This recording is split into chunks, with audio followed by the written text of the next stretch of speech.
డోను తెలుగుదేశం అభ్యర్థి సూర్యప్రకాష్ రెడ్డి గారు ఆర్టీవీ అనే ఒక ఛానల్కు ఆయన ఇంటర్వ్యూ ఇవ్వడం జరిగింది. అందులో తను ఎన్నో ఆరోపణలు చేయడం జరిగింది నా మీద. ముఖ్యంగా సహజంగా ఎవరైనా కానీ ప్రత్యర్థులు ఎన్నికల్లో పోటీ చేసేటప్పుడు ఏవో ఒక ఆరోపణలు కానీ, ఒక్క నిమిషం ఇది వెనకాల పార్టీ, ఇది నువ్వు అడ్డం నిలబడి జగన్మోహన్ రెడ్డికి నువ్వు అడ్డం నిలబడితే స్టార్ట్ చేసుకున్నాము. సూర్యప్రకాష్ రెడ్డి గారు ఈ మధ్యలోనే ఆర్టీవీ అనే ఛానల్కు ఇంటర్వ్యూ ఇవ్వడం జరిగింది. అందులో ఎన్నో ఆరోపణలు నా మీద చేయడం జరిగింది. ప్రత్యర్థులు సహజంగా ఆరోపణలు ప్రత్యారోపణలు జరుగుతుంటాయి. అయితే ఆరోపణ చేసినప్పుడు దానికి సమాధానం చెప్పాల్సిన బాధ్యత కూడా నా దగ్గర ఉంది కాబట్టి ఈ ప్రెస్ కాన్ఫరెన్స్ పెట్టాల్సిన అవసరం వచ్చింది. ఆర్టీవీ అనేది నాకు తెలిసి అది ప్రో తెలుగుదేశం ఛానల్లో. ఏదైనా కానీ మన రూలింగ్ పార్టీకి కొద్దిగా అగెన్స్ట్గా, తెలుగుదేశం పార్టీకి కూటమికి ప్రోగా వస్తుంటాయి. దాంట్లో వాళ్ళ ఉద్దేశం ఏముందో కానీ బయట కనపడేదైతే ఆ విధంగానే కనపడుతుంది. అందుకని ఆ ఇంటర్వ్యూ చూసినా కూడా ప్రశ్నలు కూడా ఎట్లున్నాయంటే అంతకు ముందే ప్రశ్నలు తెలిపి ఆ ప్రశ్నలకు సమాధానానికి ప్రిపేర్డ్గా ఉండేటట్లు జరిగిందనమాట. అది ఎవరైనా కానీ కొద్దిగా అనుభవం ఉండేతోళ్ళు ఎవరున్నా కానీ వెంటనే కనుక్కోవచ్చు అనమాట. ఏమని, ఇది ముందరనే చెప్పిన ప్రశ్నలు. సరే, ఏది ఏమైనా ముందర చెప్పిన తర్వాత చెప్పిన మనకు సంబంధించిన సబ్జెక్ట్ కాదు. ఆయన ఆరోపణలకు నేను సమాధానం చెప్పాల్సిన బాధ్యత. నాకెందుకో అనిపిస్తుంది ఆ ఇంటర్వ్యూ చూసిన తర్వాత, ఆయన మామూలుగా అయితే అనుభవం ఉండే వ్యక్తే. ఎందుకంటే దాదాపు 75 ఏళ్ల వయసు. దాదాపు 75 ఏళ్ల వయసు ఉన్నప్పుడు అనుభవం, ఎందుకంటే 2 సార్లు 3 సార్లు ఎంపీగా చేశారు, ఓసారి కేంద్ర సహాయ మంత్రిగా చేశారు. అయితే ఆ అనుభవానికి తగినట్లు ఆ ఇంటర్వ్యూలో సమాధానాలు అయితే నాకు వివిధ క్వశ్చన్స్లో, ప్రశ్నల్లో కనపడలేదు. కొద్దిగా కన్ఫ్యూజన్లో ఉన్నట్లు కూడా ఉందన్నమాట. ఒక చోట ఏమంటాడు, వీళ్ళేమి ఒక్క డోను పులివెందుల మాత్రమేనా అభివృద్ధి, వేరే ఎక్కడ అభివృద్ధి లేదా అంటారు. అంటే నీకై నువ్వు చెప్పినట్లే కదా, మీకై మీరు చెప్పినట్లే కదా డోన్లో పులివెందుల అభివృద్ధి జరిగినట్లు. అభివృద్ధి వేరే చోట జరిగిందా జరగలేదా అనేది ఒక నిమిషం పక్కన పెడతాం. ప్రస్తుతం మీరు మీ కన్సర్న్ ఏమి, మీరు ఎమ్మెల్యే డోన్గా పోటీ చేస్తున్నారు. ఎమ్మెల్యే డోన్గా పోటీ చేసేటప్పుడు మీరు జనరల్గా డోన్ గురించి మాట్లాడతారా, రాష్ట్రం గురించి, దేశం గురించి మాట్లాడతారా? సహజంగా ఎవరైనా కానీ శాసనసభకు పోటీ చేసేటప్పుడు వాళ్ళ శాసనసభ పరిధి తప్పితే అట్మోస్ట్ రాష్ట్ర ఇంట్రెస్ట్. సో ఇది మీకై మీరు ఒప్పుకుంటున్నారు డోన్లో పులివెందుల్లో అభివృద్ధి జరిగినట్లు మీ మాటలతోనే. ఎందుకంటే డోన్లో పులివెందుల్లో తప్ప వేరే చోట అభివృద్ధి కనపడడం లేదని మీరే అండి. నెక్స్ట్ ఏమంటారు, వివిధ సందర్భాల్లో అభివృద్ధి లేదు డోన్లో అంటారు. మీరే చెప్తారు డోన్లో అభివృద్ధి జరిగిందని, మీరే చెప్తారు డోన్లో అభివృద్ధి లేదని. ఏదో ఒకటి, నేను ఇంతకుముందు కూడా ప్రెస్ కాన్ఫరెన్స్ చెప్పిన, దయచేసి క్లారిటీ తీసుకోండి. ఏదో ఒకటి క్లియర్గా ఉండండి. ఒక్కటి అంటే రోడ్డుకు లెఫ్ట్ సైడ్ అన్నా నడవండి, రైట్ సైడ్ అన్నా నడవండి, మధ్యలో నడిస్తే ఎవరెవరు తగిలిస్తారు.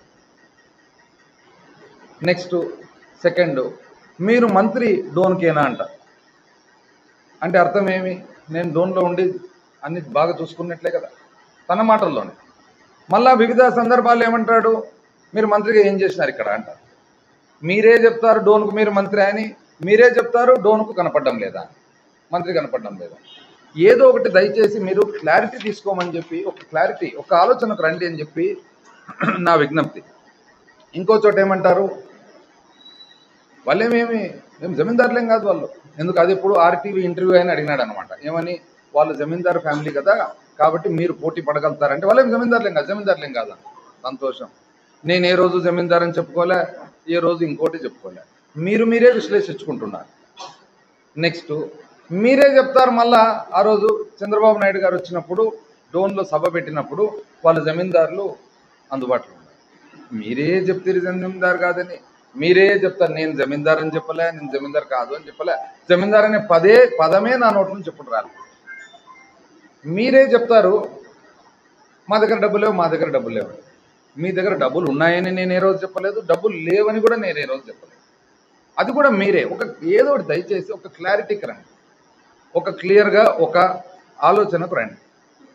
ఆ తర్వాత ఇంకా తను ఏం చేయబోతున్నారు అభివృద్ధి కార్యక్రమాలంటే కర్నూలు జిల్లాలో డోన్ను కలుపుతారు. సంతోషం. అంటే నాకు తెలిసి ఇట్లా జిల్లాలు ఒక్కొక్క ఎమ్మెల్యే తలుచుకున్న ప్రకారం నియోజకవర్గాలు కొత్త జిల్లాల్లో కలపడం, ఈ జిల్లా నుంచి ఆ జిల్లాకు తీయడం, ఆ జిల్లా నుంచి ఈ జిల్లాలో పెట్టాలనేది నాకు తెలిసి సాధ్యమైన పని అయితే కాదు. మళ్ళీ మీరేమన్నా మీకు స్పెషల్గా ఏమన్నా శక్తి ఉందేమో నాకైతే తెలియదు. ఈ విధంగా ఒకవేళ ఈ జిల్లా నుంచి ఆ జిల్లా, ఆ జిల్లా నుంచి ఈ జిల్లాకు కాన్స్టిట్యున్సీలుగా మార్చేదానికి అవకాశం ఉందంటే రోజు ప్రతి సోమవారం పొద్దున్న గ్రీవెన్స్ సెల్లో ముఖ్యమంత్రి గారికి నా నియోజకవర్గం ఇక్కడ, నీ నియోజకవర్గం అక్కడ అనేది గ్రీవెన్స్ సెల్లో ఫస్ట్ అదే ఉంటుంది. అయినా ఏమో మీరు అంటున్నారు మళ్ళీ కలుపుతామని కాన్ఫిడెంట్గా. అయితే నాకు ఒక సందేహం. ఆ సందేహం ఏమంటే అసలు డోను ఏ విధంగా నంద్యాల జిల్లాకు వచ్చింది? మీ వలన కదా. డీలిమిటేషన్ అప్పుడు డోన్ నియోజకవర్గము నంద్యాల పార్లమెంట్లోకి వచ్చింది. ఎప్పుడు డీలిమిటేషన్ ఎప్పుడు జరిగింది? రాష్ట్ర ప్రభుత్వం కాంగ్రెస్, కేంద్ర ప్రభుత్వం కాంగ్రెస్. ఆ రోజు ఈ పార్లమెంటు ఎవరు ఎంపీ? మీరు ఎంపీ. ఆ రోజు మీ సతీమణి గారు ఎమ్మెల్యే. అంటే మీ సతీమణి గారు ఎమ్మెల్యే ఉండగా, మీరు ఎంపీ ఉండగా, రాష్ట్ర ప్రభుత్వం కాంగ్రెస్ మీ ప్రభుత్వం ఉండగా, కేంద్ర ప్రభుత్వం కాంగ్రెస్ ఉండగా డీలిమిటేషన్ జరిగితే ఆ రోజు డోను నంద్యాల పార్లమెంట్లోకి వచ్చింది. వైఎస్ఆర్సీపీ ప్రభుత్వం వచ్చిన తర్వాత వికేంద్రీకరణలో భాగంగా పార్లమెంట్లన్నీ కూడా జిల్లాలు చేయడం జరిగింది. ఒక 2-3 ఎక్సెప్షన్స్ తప్ప. 2-3 ఎక్సెప్షన్స్ ఎట్లా అంటే అరకు చాలా పెద్ద ఏరియా కాబట్టి, జాగ్రఫికల్ ఏరియా కాబట్టి ఆ అరకు ఏరియాను 2-3 సెగ్మెంట్లు చేయడము, అటువంటి ఒక 2-3 తప్ప మిగతా అన్ని చోట్ల కూడా పార్లమెంటు జిల్లా అయింది. మళ్ళా ఇప్పుడు డోను నంద్యాల జిల్లా ఉండేదానికి ప్రధానమైన బాధ్యత మీదే కదా. ఇప్పుడు మీరే అంటే మీ ఒప్పితంతోనే. నాకు ఇంకొక వార్త కూడా ఉంది. అప్పటి రోజుల్లో మీరు ఫ్యూచర్ ఊహించి బాగుంటుంది అని మీ భవిష్యత్తు కోసం ఆలోచన చేసి దీనికి ఒప్పితం తెలిపినారనేది కూడా ఒక వార్త. అయితే నాకు అది వ్యాలిడ్గా నాకు 100% నాకు తెలిసినది కాబట్టి నేను క్వశ్చన్ మార్క్ పెట్టున్నాను. కానీ వార్త అయితే ఉంది. ఏది ఏమైనా కూడా మీరు అధికారంలో ఉండగా, మీరు ఎంపీకి ఉండగా, మీరు ఎమ్మెల్యేకి ఉండగా డోన్ వచ్చి నంద్యాల పార్లమెంట్లో కలిసింది. ఎప్పుడైతే పార్లమెంట్లు జిల్లాలు అయినాయో ఇది ఆటోమేటిక్గా జరిగింది. మళ్ళీ ఇప్పుడు బాధ్యత ఎవరిది అని అంటే మీకు ఇష్టమైనప్పుడు నంద్యాల పార్లమెంట్లో కలపగలుగుతారు, మీకు ఇష్టమైనప్పుడు నంద్యాల జిల్లాలో ఉంచగలుగుతారు, మీకు ఇష్టం లేకుంటే కర్నూలు జిల్లాకు మారుస్తారు. రేపొద్దున ఒకవేళ మీకు ఇంకా ఏమన్నా వేరే విధంగా బాగుందంటే పక్కనే అనంతపురం ఉంది, అనంతపురం జిల్లాకు కూడా మార్చవచ్చు మీ ప్రకారంగా. అంతే కదా. మనకు అనంతపురం కూడా బార్డరే కదా, దగ్గర అవుతుంది కదా, సేమ్ ఆల్మోస్ట్. కాబట్టి మీరు అనంతపురం కూడా మార్చే శక్తి మీ దగ్గర ఉంది అనేది మీరే తెలియపరచండి. మంచి సంతోషం. మీ శక్తి మీ దగ్గర పెట్టుకోండి. పబ్లిక్ గమనిస్తారు ఇది అయ్యేదేనా కాదా అని. ఇప్పుడు మామిడి చెట్టు ఎక్కి మామిడి పండు తీసుకొస్తా అని చెప్తే పబ్లిక్ నమ్ముతారు. ఈయనేమో ఎక్కుతాడేమో, చెట్టు ఏమైనా ఎక్కి కెపాసిటీ ఉందేమో, లేదా కట్టెతో కొట్టి తెంపుతాడేమో. చుక్కలను తీసుకొని వచ్చేస్తా అంటే పబ్లిక్ కూడా గమనిస్తారు ఇది వీలవుతుందా వీలు పడదా అనేది వాళ్ళ ఆలోచన. పబ్లిక్ వదిలిపెడతారు. అయిపోయింది.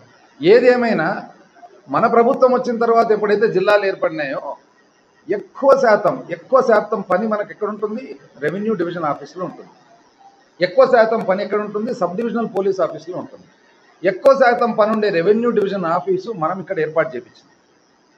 డోన్ ప్రజల కన్వీనియన్స్ కోసము, డోన్ ప్రజలందరికీ కూడా, ప్యాపిలి ప్రజలందరికీ కూడా అనుకూలంగా ఉండాలని ఆర్డీఓ ఆఫీసు ఇక్కడ ఓపెన్ చేయించినాం. ఎప్పుడు ఓపెన్ చేయించినాము? ఇదే కేఈ కృష్ణమూర్తి గారు ఉప ముఖ్యమంత్రిగా ఉండగా, రెవెన్యూ సబ్జెక్ట్ ఆయనది, రెవెన్యూ మంత్రికి ఉండగా, senior most minister in the TDP క్యాబినెట్లో ఉండగా రెవెన్యూ డివిజన్ను పత్తికొండలో చేసేదానికి ప్రయత్నం చేసినారు, గుర్తుపెట్టుకోండి. అది కూడా కాలేదు. మన ప్రభుత్వం వచ్చిన తర్వాత డోన్ కానీ పత్తికొండ కానీ మన కృషి వల్ల జరిగింది. ఇది నేను నిర్మోహమాటంగా చెప్తున్నాను. అయితే తను మాత్రము ఎక్కడ కావాలంటే అక్కడ కలపొచ్చు అని అంటున్నారు, వాళ్ళ ఇష్టం. అదేవిధంగా ఇక్కడి నుంచి నంద్యాల పోయేదానికి అనుకూలంగా ఉండాలని జాతీయ రహదారి కూడా చేపించినాం. బహుశా ఇక్కడ కూడా ఒకే నియోజకవర్గంలో జాతీయ రహదారి మొదలు కావడము ఎండ్ కావడం ఉండదు, కానీ చేపించినాం. ఎందుకు? డోన్లో బయలుదేరితే 1 గంట లోపల నంద్యాల చేరేదానికి అనుకూలంగా ఉండేదాన్ని. ఇప్పుడు ప్రజలు అర్థం చేసుకోండి ఏది కరెక్ట్ ఏది రాంగ్ అని. అదేవిధంగా 30-40 సంవత్సరాల నుంచి మీరు రాజకీయాల్లో ఉన్నాము, మేము చాలా సీనియర్స్ అని చెప్తున్నారు. మీ తండ్రి గారంటే నాకు కూడా గౌరవమే. సెంట్రల్ లా మినిస్టర్ కూడా ఉన్నారు, 2 సార్లు ముఖ్యమంత్రిగా ఉన్నారు, మీరు ఎంపీగా ఉన్నారు. 40 సంవత్సరాల నుంచి 4 దశాబ్దాల నుంచి డోన్లో సపోర్ట్ కావాలనే ఒక డిమాండ్ ఉంది. మీరు చేపించినారా? మన ప్రభుత్వం వచ్చిన తర్వాత నియోజకవర్గానికి నా తరఫున ఇచ్చిన కాంట్రిబ్యూషన్లో సేవలో ప్రధానంగా ఇంచుమించు మొట్టమొదటి నిర్ణయాల్లో ఒకటి ముఖ్యమంత్రి గారిని రిక్వెస్ట్ చేసి నేను తెచ్చినది సపోర్ట్. ఈరోజు డోన్ సపోర్ట్ పనిచేస్తుందా లేదా? 23 కోట్లతో 4 కోర్ట్ బిల్డింగ్ శాంక్షన్ అయిందా లేదా? డిజైన్స్ అన్ని కూడా ప్రత్యేకమైన డిజైన్స్ శ్రద్ధ పెట్టి చేసినందువలన ఇంచుమించు భారతదేశంలోనే ద బెస్ట్ సపోర్ట్ బిల్డింగ్ డోన్లో రాబోతుందా లేదా? ఇది ఆనరబుల్ జడ్జెస్ వచ్చి ఇనాగ్రేట్ మన ఫౌండేషన్ మన శంకుస్థాపన చేసిపోయిన మాట వాస్తవమా కాదు? సో సపోర్ట్ మనం సాధిస్తేమి, రెవెన్యూ డివిజన్ చేస్తేమి, నంద్యాల పోయేదానికి అనుకూలంగా జాతీయ రహదారి చేస్తేమి, సబ్ డివిజనల్ ఆఫీస్ ఎలాగో ఉండనే ఉంది. ఇది మన కాంట్రిబ్యూషన్. మీరు సపోర్టు తేలేదు. మీరు డోను నంద్యాల జిల్లాలో భాగంగా అయ్యేదానికి ప్రధానమైన ముఖ్యమైన పరిస్థితుల్లో సందర్భంలో మీరే ఉన్నారు. కానీ ఈరోజు వచ్చి మీరు కలుపుతా అంటారు. అది మీ విఘ్నత, మీకు వదిలిపెడతాను. ఆ తర్వాత మీరు ఆ ఇంటర్వ్యూలోనే చెప్పినారు. ఏమని చెప్పినారు? తెలుగుదేశం పార్టీలోకి వచ్చేటప్పుడు కొన్ని కండిషన్స్ పెట్టినాను. ఆ కండిషన్స్లో ఏది వేదవతి, గుండ్రేవల, ఆర్డిఎస్, హెచ్ఎన్ఎస్ఎస్ అనేది పూర్తి కావాలని చెప్పి ఆ కండిషన్స్ పెట్టి ఆ కండిషన్స్ వల్లనే నేను వచ్చినా అని అంటున్నాను. ఈరోజు మీరేమంటున్నారు? డోన్ అంటే నాకు అమితమైన ప్రేమ అని కదా. ఇప్పుడు ఇందులో వేదవతి డోన్కి ఏమన్నా సంబంధం ఉందా?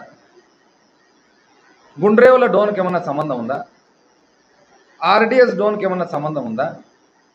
నిజం చెప్పాలంటే హెచ్ఎన్ఎస్ఎస్ ఆటోమేటిక్గా అది రాజశేఖర రెడ్డి గారి వలన జరిగినది. ప్రధానమైన హెచ్ఎన్ఎస్ఎస్ ఏరియా అంతా కూడా పత్తికొండకు పోతుంది.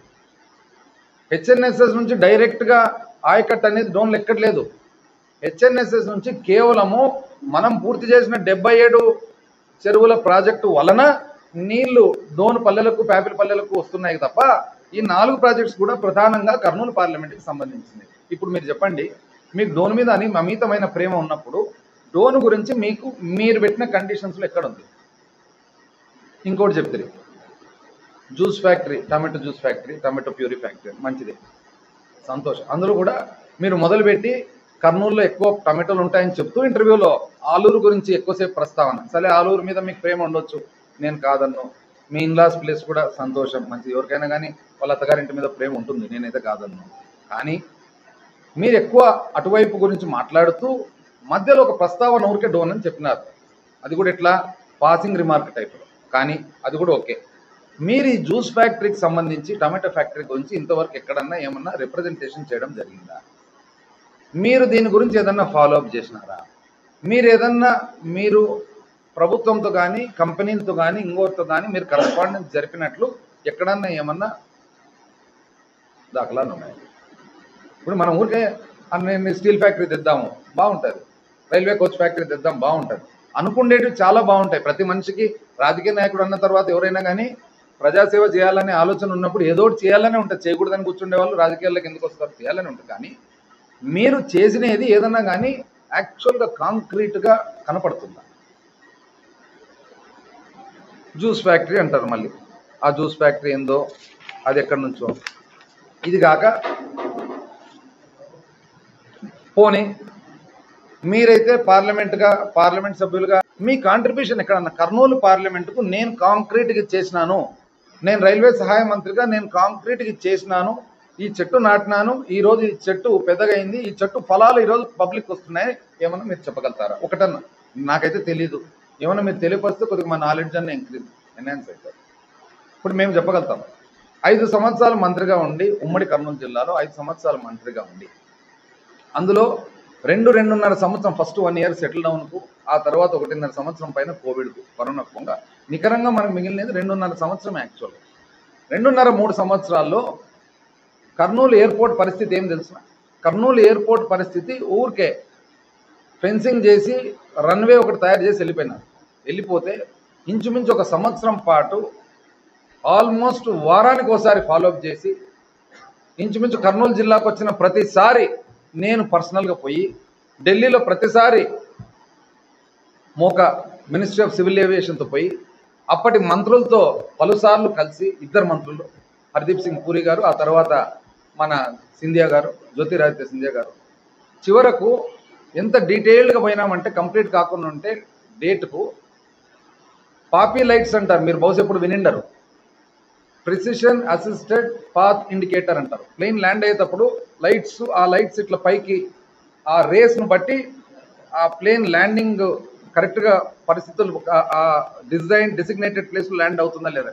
ఆ పాపీ లైట్స్ దొరకకుండా ఉంటే, ఆ పాపీ లైట్స్ బాంబే నుంచి సప్లై కావాలంటే సప్లయర్లతో కూడా మేము పర్సనల్గా మాట్లాడి, కలెక్టర్లతో, ప్రిన్సిపల్ సెక్రటరీతో పలుసార్లు కాంట్రాక్టర్తో వెంటబడి కాంట్రాక్టర్కు భరోసా ఇచ్చి ఈరోజు కర్నూలు ఎయిర్పోర్ట్ ఫంక్షనింగ్ ఉంది.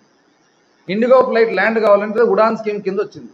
ఉడాన్ స్కీమ్ కింద వస్తే ఆ స్కీమ్లో ప్లేన్ వాళ్ళు బిడ్డింగ్ చేసిన వాళ్ళు ఎవరైతే ఉన్నారో వాళ్ళు వచ్చి ఈ పర్టికులర్ పాత్స్, రూట్స్ ఏవైతే ఉన్నాయో వాళ్ళు వచ్చి ఇక్కడ ఆపరేషన్ స్టార్ట్ అయ్యేదానికి ఎన్నిసార్లు పోయి నేను ఢిల్లీలో తిన్నా నాకు తెలుసు.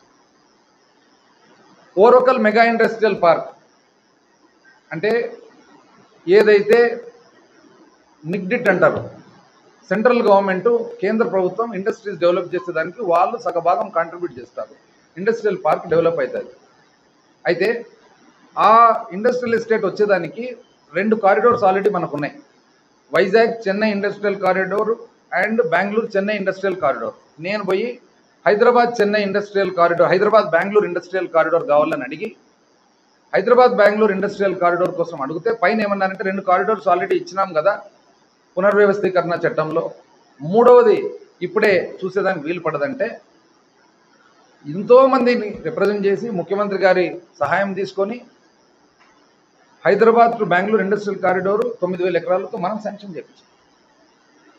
శాంక్షన్ చేయించిన తర్వాత అందులో 400 చిల్లర కోట్లతో శ్రీశైలం బ్యాక్ వాటర్స్ నుంచి నీటి సరఫరా కోసం వర్క్ శాంక్షన్ చేయించిన, వర్క్ ప్రోగ్రెస్లో ఉంది. మీరు గమనించారు, ఓరోకల్ దగ్గర రోడ్ సైడ్ ఉండే పైప్స్ అవే జరుగుతుండే.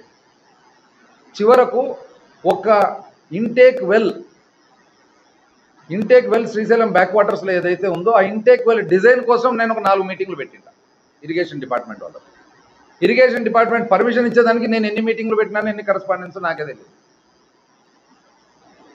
ఇది రేపు పొద్దున ఎప్పుడైతే అది కంప్లీట్ అవుతుందో మొత్తము ఇంచుమించు ఆంధ్రప్రదేశ్ స్టేట్లో one of the fine industrial park అవుతుంది. ఏ విధంగా హైదరాబాద్ టు బెంగళూరు ఏ విధంగా తెచ్చినాం తెలిసిన, అది 3 రాష్ట్రాల్లో పోవాలా, తెలంగాణ, ఆంధ్ర అండ్ కర్ణాటక. తెలంగాణ వాళ్ళు ఒప్పుకోలే, మాకు అవసరం లేదన్నారు, ఎందుకంటే ఎలాగో జడ్చర్ల వరకు వాళ్ళకు ఇండస్ట్రీస్ వచ్చినాయి. బెంగళూరు వాళ్ళు ఒప్పుకోలే, మాకు అవసరం లేదన్నారు, ఎందుకంటే చిక్బళ్ళాపూర్ నుంచి ఎలాగో మనం బాగేపల్లి నుంచి ఎలాగో ఇండస్ట్రీస్ వచ్చినాయి. ఇది ఇండస్ట్రియల్ పార్క్ అయితే మాకు దెబ్బ పడుతుందని 2 రాష్ట్రాలు బహుశా ఒప్పుతం లేకుండా కేవలం 2 జిల్లాలు, అనంతపురం జిల్లా అండ్ కర్నూలు జిల్లా కోసము మేము పలుసార్లు తిరిగి ఇండస్ట్రియల్ పార్క్ తెచ్చినాం. ఇది మీ కనీసం మీరు ఎంపీగా ఉన్నారు కదా, మీ నోటీసులలో ఉంది ఈ కాంట్రిబ్యూషన్. గాజుదిన్న ప్రాజెక్ట్ రండి, దానికి అష్యూర్డ్ వాటర్ ఉందా, అసలు నీళ్లు దానికి అష్యూర్డ్ వాటర్ ఉందా, ఖచ్చితంగా రావాలనే కండిషన్ లేదే. వర్షం నీళ్లు పడితే గాజుదిన్న ప్రాజెక్ట్ నిండాల. మొట్టమొదటిసారిగా గాజుదిన్న ప్రాజెక్టు హెచ్ఎన్ఎస్ఎస్ నుంచి పర్మిషన్ తీసుకొని ముఖ్యమంత్రి గారిని అడిగి పర్మిషన్ తీసుకొని, ఇది కూడా 40 సంవత్సరాల నుంచి అడుగుతున్నారు, దామోదరం సంజీవయ్య గాజుదిన్న ప్రాజెక్టు నీళ్లు రావాలని. లేదంటే ఏ రోజుకైనా డోన్ పట్టణానికి డ్రింకింగ్ వాటర్, తాగునీరు దాని మీద ఆధారపడి ఉంది. కర్నూలు టౌను సిటీ దాని మీద ఆధారపడి ఉంది. కోడుమూరు మీ మండలము, నా నియోజకవర్గం అనేది అయితే కోడుమూరు అంటారో అందులో ఒక మండలం వ్యవసాయం కోసం దాని మీద ఆధారపడి ఉంది. గోనెగండ్ల మండలం వ్యవసాయం కోసం ఆధారపడి ఉంది. ఎమ్మిగనూరు టౌను మున్సిపాలిటీ ఆధారపడి ఉంది అని చెప్పి స్లూస్ పెట్టించి 3 టీఎంసీ అధికారికంగా 3 టీఎంసీ ఇప్పించి, గాజుదిన్న ప్రాజెక్టు కెపాసిటీ 4 టీఎంసీ అయితే 100 చిల్లర కోట్లు పెట్టి, ఆ 100 చిల్లర కోట్ల ఇంచుమించు 130 కోట్ల ద్వారా 4 నుంచి 5 టీఎంసీలకు కెపాసిటీ పెంచడం జరిగిందంటే 3 టీఎంసీ అధికారికంగా వస్తే 2 టీఎంసీ వర్షాల నుంచి వస్తాయి, 5 టీఎంసీ నిండితే ఇది గాజుదిన్న ప్రాజెక్ట్ సామర్థ్యం. మీకు కనీసం ఈ ఐడియా ఉందా అని? నేషనల్ లా యూనివర్సిటీ ఎందుకు కర్నూలులో స్థాపిస్తున్నాము? ఇంచుమించు 1000 కోట్లు పెట్టి. ఏ రాష్ట్రానికి కూడా ఒకటే లా యూనివర్సిటీ వచ్చేది. అయితే నల్సర్ మాదిరిగా నేషనల్ లా యూనివర్సిటీ అనేది పునర్వ్యవస్థీకరణ జరిగినప్పుడు మేము అన్యాయమైన ఆంధ్రప్రదేశ్ పోయి తిరిగి ఎన్నిసార్లు నేను ఢిల్లీకి మినిస్ట్రీ ఆఫ్ లాకు రవిశంకర్ ప్రసాద్ దగ్గరికి పోయినాను. మీరు పోయి ఒకసారి ఆయన అపాయింట్మెంట్ బుక్ చూడండి, తెలుస్తుంది. మీకు ఉంటారు కదా 3 సార్లు ఎంపీగా పనిచేసినప్పుడు మీ పిఎన్ ఎవరెవరు ఉంటారు కదా, కడుక్కోండి, చెప్తారు ఎన్నిసార్లు నేను తిరిగిన. బార్ కౌన్సిల్ ఆఫ్ ఇండియా దగ్గరికి పర్మిషన్ రావాలంటే బార్ కౌన్సిల్ చైర్మన్ దగ్గరికి నేను ఎన్నిసార్లు పోయినానో అడగండి. బార్ కౌన్సిల్ మెంబరు రామిరెడ్డి గారు అనంతపురము ఎన్నిసార్లు నేను పోయినా, రామిరెడ్డి గారు పక్కనే ఉంటారు కదా, అడగండి, చెప్తారు. ఎందుకు నేషనల్ లా యూనివర్సిటీ ఇక్కడ వచ్చిన తర్వాత రేపు పొద్దున అదే క్యాంపస్ ఉత్తరోత్తర అన్ని రకాల ఉత్తర్వులు పొందిన తర్వాత హైకోర్టు శ్రీబాగ్ ఒప్పందం ప్రకారం రాయలసీమకు రావాలా, కర్నూలుకు రావాలని చెప్పి ఖచ్చితంగా ముఖ్యమంత్రి గారు ఆయన అభిప్రాయం. కాబట్టి ఇది బేసిస్ ఫౌండేషన్ కావాలని చెప్పి, ఇది మీకు కనీసం ఐడియా ఉంది. డోన్లో సోమయాలపల్లి సత్రం నుంచి డోను జాతీయ రహదారి 340B 340B నాకు తెలిసి ఎక్కడ కూడా ఒకటే నియోజకవర్గంలో మొదలై ఒకటే నియోజకవర్గంలో ఎండైనది ఇంతకుముందు చెప్పినట్లుగా ఉండదు. నంద్యాల నుంచి జమ్మలమడుగు జాతీయ రహదారి, ఇవన్నీ మేము తిరిగి తెచ్చినది, మీకు కనీసం ఐడియా ఉంది. ఇట్లా చెప్పుకుంటూ సిల్వర్ జూబ్లీ కాలేజు 1972లో silver jubilee college PV Narasimha Rao గారు అప్పుడు ఎందుకు కట్టినారు? గ్రామీణ ప్రాంతాల నుంచి వచ్చిన మెరిటోరియస్ స్టూడెంట్స్ ఎవరైతే ఉంటారో వాళ్ళందరికీ కూడా సివిల్ సర్వీసెస్ ఐఏఎస్కు, దాని తర్వాత అటువంటి సివిల్ సర్వీసెస్ గ్రూప్ సర్వీసెస్కు ప్రిపేర్ అయ్యేదానికి ప్రత్యేకమైన ఎడ్యుకేషన్ ఉండాలా అని. అది మినిస్టర్ అయిన తర్వాత నేను సిల్వర్ జూబ్లీ కాలేజ్ ఎట్లుందని ఖాళీ అన్నాడు. దాని తర్వాత 100% ఖాళీ అన్నాడు. అసలు ఫస్ట్ ఫ్లోర్లో కూరగాయల మార్కెట్ పెట్టినారంట, ఇది ఎక్కడన్నా ఉంటుంది అని అంటాడు. ఇది ఒక మాల్. అసలు నాకు డౌట్ ఏమంటే, ఇప్పుడు కూడా నాకు ఎందుకు ప్రకాష్ రెడ్డి గారు ఇప్పుడు కూడా ఒకరోజు ఎట్లా ప్రచారమే కదా, ఇద్దరం కలిసి ఫ్రీగా తిరుగుతాం రండి, నేనే డ్రైవ్ చేస్తా, మొత్తం చూపిస్తా. ఎందుకంటే మీకు గ్రౌండ్ ఫ్లోర్కు ఫస్ట్ ఫ్లోర్కు తేడా కనపడలేదా, లేదా మీరు గమనించలేదా? ఐదర్ మీరు దాన్ని సరిగ్గా చూడకుండా నిండల్లా, లేదా మీకు గ్రౌండ్ ఫ్లోర్కు ఫస్ట్ ఫ్లోర్కు తేడా అన్నా తెలియకుండా నిండల్లా. మీరు చూసే కన్స్ట్రక్షన్ ఉండేది ఫస్ట్ ఫ్లోర్, కూరగాయల మార్కెట్ ఉండేది గ్రౌండ్ ఫ్లోరే, కింద సెల్లార్ ఉంది, మీరు కన్ఫ్యూజ్ అయినట్టున్నారు. అందుకని ఒకసారి ఏమనుకోకుండా నాతో పాటు ఒక రోజు రాండి, పొద్దున్న సాయంత్రం వరకు తిరుగుదాం. ఈరోజు కూరగాయల మార్కెట్లో ఖాళీగా ఉందంట. కూరగాయల మార్కెట్లో గ్రౌండ్ ఫ్లోర్లో ఉండేది 48 షాపులు, 75 కూరగాయల కట్టలు. ఈ 48 షాపులు 75 కూరగాయల కట్టలు కానీ 48 షాపులు కూడా పాత వాళ్ళు ఎవరైతే ఉన్నారో వాళ్ళకి ఇవ్వడం జరిగింది. 75లో పాత వాళ్ళు 71 మంది ఎవరైతే ఉన్నారో జరిగింది, మిగతా పాత వాళ్ళు అక్కడికి కంప్లీట్ అయింది.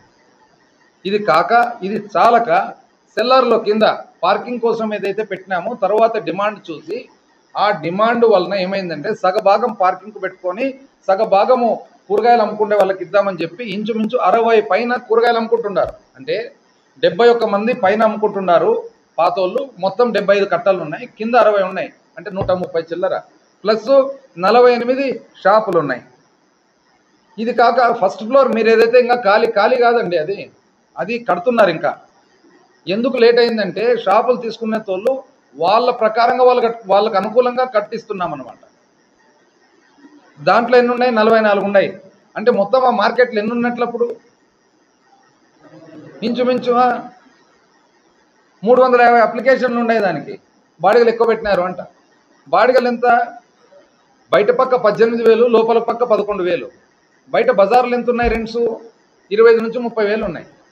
25 నుంచి 30,000 రెంట్స్ ఉండగా మనము ఇక్కడే కాకుండా కర్నూలు కార్పొరేషన్ కమిషనర్ గారు అయితే తను అనుభవం ఎక్కువ ఐఏఎస్ ఆఫీసర్ని, ఆయన ద్వారా ఒకసారి ఇక్కడ చెక్ చేపించి థర్డ్ పార్టీ, అంటే మనం ఇక్కడంటే కరెక్ట్గా వస్తుందో లేదో ఇన్ఫర్మేషన్ అని థర్డ్ పార్టీ ద్వారా ఏ బాడిగ అయితే పెడితే బాగుంటుందని చెప్పి డిసైడ్ చేసిన తర్వాత ఆ బాడిగ కంటే కూడా తక్కువ బాడిగకు మనం ఇవ్వడం జరిగింది. సంతోషంగా ఉన్నారు అందరూ.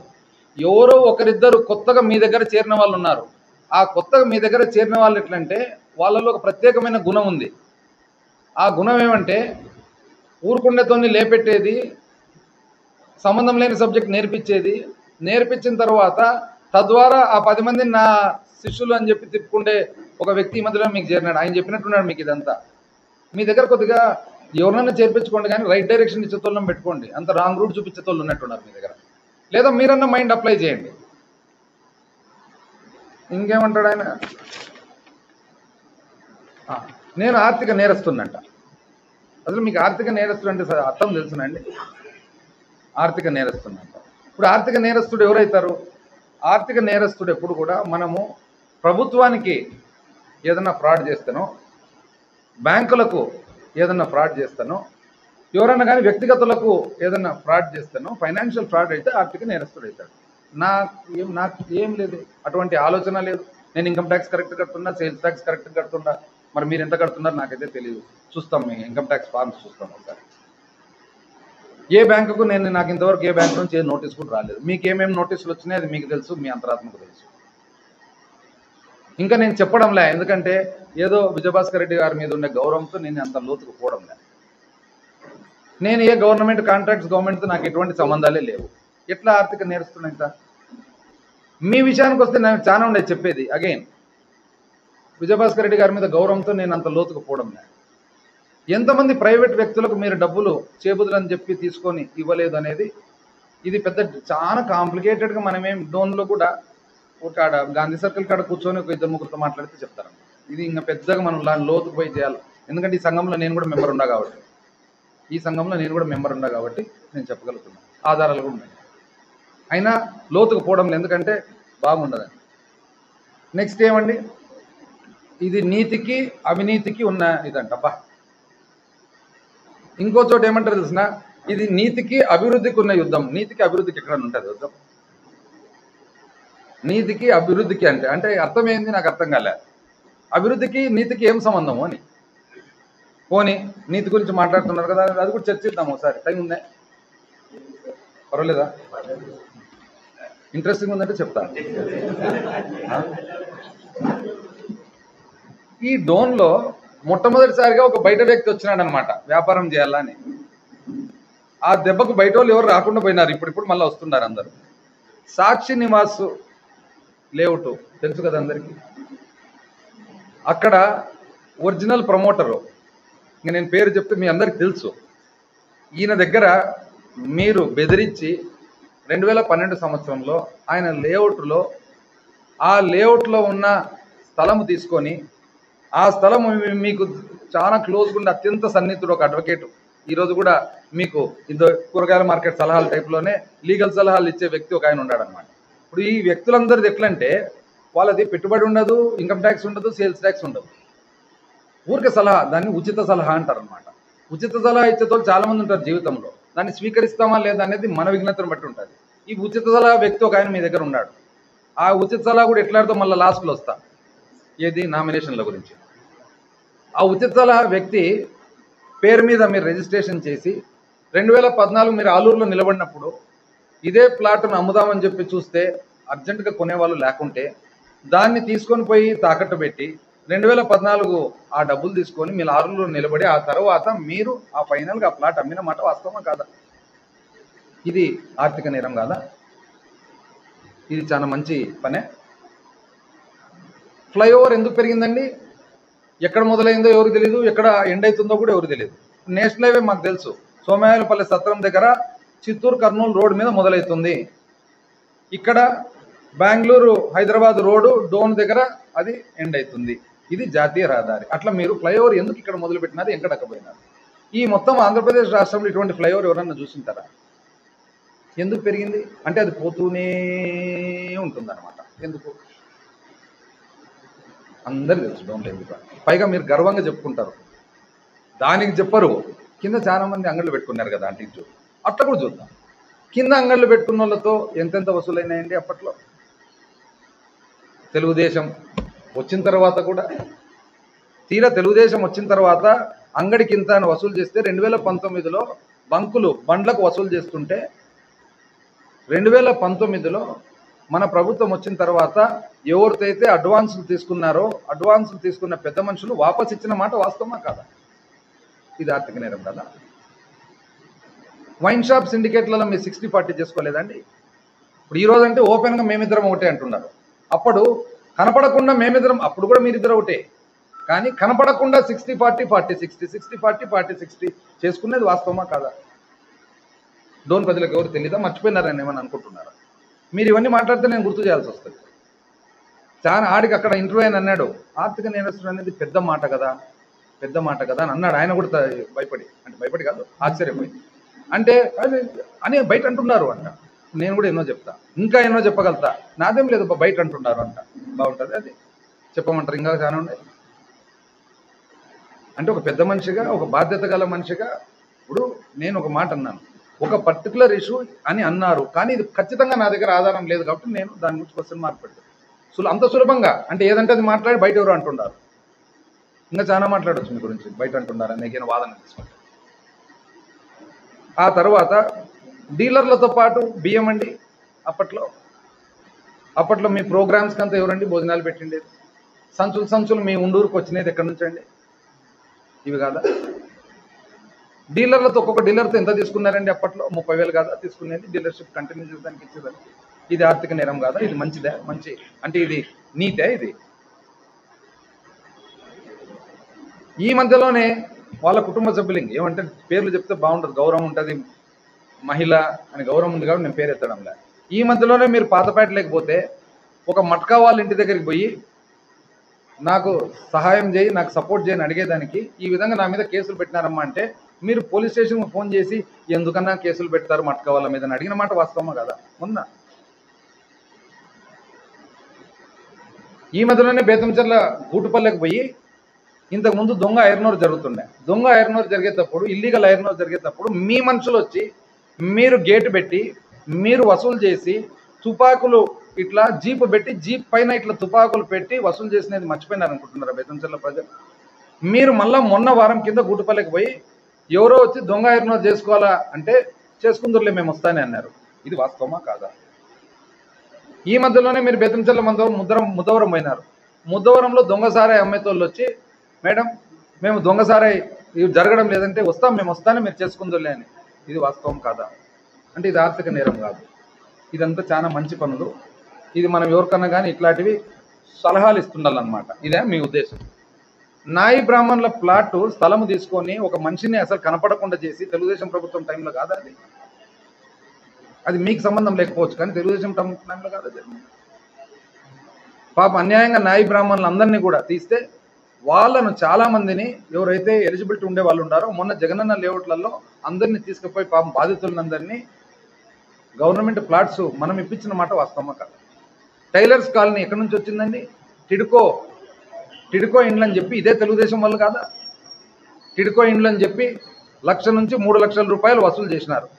వసూలు చేసి ఆ తర్వాత ఆ వసూళ్ళకు కాను ఇంతవరకు మళ్ళా ఇవి కూడా ఇవ్వకుండా, అపార్ట్మెంట్లు కూడా ఇవ్వకుండా మళ్ళీ కోర్టుకు మళ్ళీ మీ తెలుగుదేశమే కోర్టుకు పోయి ఆపి ఒకవైపు డబ్బులు, ఒకవైపు ఉన్న టైలర్లను లేపుతుంది, ఒకవైపు టిడ్కో ఇండ్లు కడతామని చెప్పి వేరే వాళ్ళతో డబ్బులు తీసుకుంటారు, ఒకవైపు డబ్బులు తీసుకున్న తర్వాత హ్యాండ్ ఓవర్ చేయకపోతుంది, హ్యాండ్ ఓవర్ చేయకపోగా మళ్ళీ మీరే కోర్టుకు పోతారు, మళ్ళీ మీరే ఆపుతారు. ఇది వీళ్ళకు వ్యక్తిగతంగా సంబంధం ఉండదు కానీ తెలుగుదేశం పార్టీ కాదా? ఇది కాక మళ్ళా మొన్న ఈవీఎం ఇష్యూ ఏంది? ఎవరే కానీ 2 విత్డ్రా అయినా కూడా ఎందుకండి అంత ఆవేశపడతారు? ఎవరని ఇండిపెండెంట్లు ఎందుకు విత్డ్రా అవుతున్నారు? ఇండిపెండెంట్లు 15 దాటితే ఈవీఎం 1/2 అవుతాయి. ఎవరైతే ఎన్నికల అధికారులు ఉన్నారో వాళ్ళు 2వ ఈవీఎం అయితే మొత్తం అడ్మినిస్ట్రేషన్కు 2వ ఈవీఎం, 2వ ట్రైనింగ్, 2వ చెకింగ్, 2వ ఇది ఇన్ని ఉన్నాయి కదా సార్. మీరు మేజర్ పొలిటికల్ పార్టీలు మీరు కదా, ఎవరన్నా కానీ నాన్ సీరియస్ క్యాండిడేట్స్ ఎవరన్నా ఉంటే, సీరియస్ లేని క్యాండిడేట్లు ఎవరన్నా ఉంటే మీకు తెలిసిన వాళ్ళు ఉంటే వాళ్ళకి చెప్పి వాళ్ళ ద్వారా ఏదన్నా విత్డ్రా చేపిస్తే కన్నా ఇది అందరికీ అంటే ఇప్పుడు యాక్చువల్గా ఇది ఎవరికి ఎక్కువ అనుకూలత? మీకు ఎక్కువ అనుకూలత. ఫోటో పైన మీరున్నారు కాబట్టి అంత కూడా లేదా ఆలోచన? అంటే ఇండిపెండెంట్ క్యాండిడేట్ విత్డ్రా అయితే నాకేంది, నాకు అర్థం కాలేదు దాంట్లో లాభం అంటే అంత. అంటే రాజకీయం అనే సబ్జెక్టు అనే అవగాహన పక్కన పెడదాం. అంటే ఈ నియోజకవర్గాన్ని తీసి జిల్లాలో కలుపుతాం, ఆ జిల్లాలో కలుపుతాం, కర్నూలు కలుపుతాం, అనంతపూర్లో కలుపుతాం, అదొక లెవెల్ ఆఫ్ ఆలోచన. ఇదేందండి బేసిక్ కదా. ఈవీఎం ఎవరికి ఉపయోగం? నామినేషన్ అప్పుడు నామినేషన్ ఏమైందండి? నామినేషన్ ఏంది? నామినేషన్ పత్రాలతో పాటు ఒక అఫిడవిట్ ఉంటుంది, ఫామ్ 26 అంటారు. ఆ అఫిడవిట్లో ఏం అర్థము? ఆ అఫిడవిట్లో అర్థం ఏమంటే మన ఆస్తులు, మన చదువు, మన కేసులు, మన గురించి వ్యక్తిగత వివరాలన్నీ దాంట్లో ఉంటాయి. మన గురించి, మన కుటుంబం గురించి. అది ఒక ఫార్మ్లో ఉంటుంది. ఆ ఫార్మ్ ఎట్లా? ఒక 5 పేజీల ఫార్మ్ ఉంటుంది. దాంట్లో ఆ ఫార్మ్ ఇచ్చింటారు. ఏంది? ఒక కాలం పెట్టి ఆ కాలం నింపమని. అయితే 1, 2 ఒకవేళ ఏదన్నా కానీ వివరాలు ఉంటే ఆ ఫామ్లో పడతాయి. 1, 2 దాటిన వివరాలు ఉంటే అనెక్స్చర్లో పెడతాం వెనకాల. ఇంకా ప్రజలందరికీ సింపుల్గా అర్థమయ్యేటట్టు చెప్పాలంటే ఒక ఉద్యోగానికి మనం అప్లై చేస్తాం. అప్లై చేసేటప్పుడు బయోడేటా ఒక పేజ్ కానీ 2 పేజీల్లో కానీ ఉంటుంది. చదువు మనకు ఒకవేళ అంతకంటే ఎక్కువ ఉన్నప్పుడు మనం ఏం చేస్తామంటే ఈ ఉద్యోగానికి బిఏ అవసరము, ఈ బిఏ డిగ్రీ అని పైన పొందుపరిచి 10th class intermediate marks cards అన్ని అనెక్సర్ రూపంలో పెట్టుకుంటూ పోతాం. మన డీటెయిల్స్ అన్నీ కూడా అనెక్సర్ రూపంలో ఉన్నాయి. అంటే మీకు ఉచిత సలహా ఇచ్చే అడ్వకేట్లు ఉన్నారు చూడండి, అంటే ఎంత ఉచిత సలహా ఇచ్చే దండిగా ఉంటారు, మీకున్నారు కదా ఆలోచన. మొత్తం కంప్లీట్ వెనకాల ఉన్నాయి అనెక్సర్. పైన ఏం రాసినాము, సీన్ అనెక్సర్ 1, సీన్ అనెక్సర్ 2, సీన్ అనెక్సర్ 3 రాసి అనెక్సర్లో అన్ని పెట్టాం. అంటే ఉదాహరణకు 10th క్లాస్ ఎక్కడ, 10th class annexure 1, intermediate annexure 2, degree first year certificate annexure 3 marks card, degree second year marks card annexure 4 అట్లా పెట్టినాం. మీకు అది కూడా తెలియదు, లేదా తెలిసి మీరేమన్నా కింది ఈ ఉచిత సలహా సంఘం ఏమన్నా మీ దగ్గర మార్కులు కొట్టేదానికి ప్రయత్నం చేస్తున్నారో, లేదా మీరే వాళ్ళకి చెప్పినారో మాకైతే తెలియదు. కానీ ఇది దాన్ని ఎందుకు లేట్ అయింది అంటారు. లేట్ ఎవరి వలన కాదే, రిటర్నింగ్ ఆఫీసర్ వలన కాదే లేటు. నేను బేతంచెర్ల మండలం కొండల్లో ముద్దవరం ముసలి చెరువులో ప్రచారం చేస్తుండగా ఈ ఇష్యూ వాళ్ళు రేజ్ చేసినప్పుడు మా అడ్వకేట్లు ఏమన్నారంటే ఒక్క మాట నాతో మాట్లాడి దీన్ని ఏ విధంగా సమాధానం ఇవ్వాలని చెప్పి మాట్లాడి చెప్తామని చెప్పి మా వాళ్ళు టైం అడిగినారు. వాళ్ళేం లేట్ చేయలే, ఎందుకు నా సిగ్నల్స్ అక్కడ దొరకలేదు కాబట్టి. ఎందుకైనా మంచిదని టైం అడిగినారు. ఆ టైం ఎప్పుడైతే నేను అందుబాటులోకి వచ్చినానో, ఎప్పుడైతే నేను మాట్లాడినానో వెంటనే మా వాళ్ళు పోయినా రాసి ఇచ్చినారు. దానికి ఎందుకంటే మాట మాట్లాడితే మొన్న కూడా మీరు తప్పుడు అప్లికేషన్ యాక్సెప్ట్ చేసినారు. అసలు మీకు ఏమన్నా చదవండి, కొద్దిగా రీడింగ్ హ్యాబిట్ తెచ్చుకోండి. ఎప్పుడు టాకింగ్ హ్యాబిట్ అయినా ఎప్పుడు